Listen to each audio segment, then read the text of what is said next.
An army patrol at a vaccination clinic, a sign of extraordinary times. We just came out here because, well, it's getting more and more serious and we want the lockdown to end.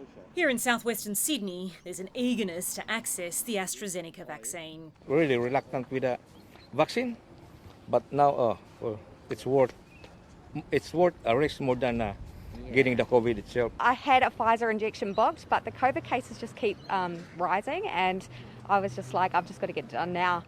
A target has now been set. The Premier wants 6 million vaccines given by the end of August. 6 million jabs is roughly half the population with at least 1 or 2 doses.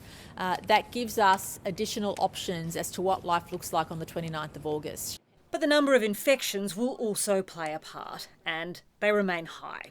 Less than half can be linked, while at least 50 people were infectious in the community. We don't know whether we're through the worst of it or not in terms of the case numbers, and that's the issue that we have. We don't know if we've peaked or if it's going to get worse. There's been another case connected to an aged care home at Summerhill. 19 residents are now infected. In the 8 local government areas of concern, Canterbury Bankstown recorded 54 cases, Cumberland 45, Fairfield, Blacktown and Campbelltown all had 15, while the numbers were lower in Liverpool, Parramatta and Georges River. But it's spreading beyond those borders into the Strathfield, Burwood, Camden, Inner West and Penrith council areas, as well as the suburbs of Rockdale and Cogra. The disease is actually got the potential to creep.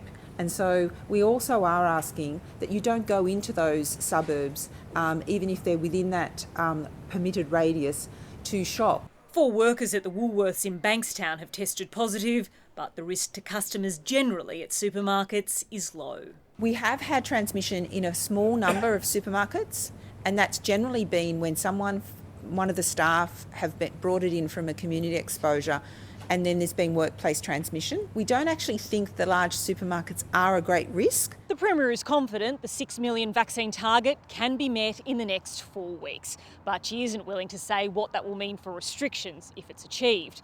Behind closed doors, the government is working on a step-by-step plan for coming out of lockdown. That won't be revealed, though, until later in the month. Ashleigh Raper, ABC News, Sydney.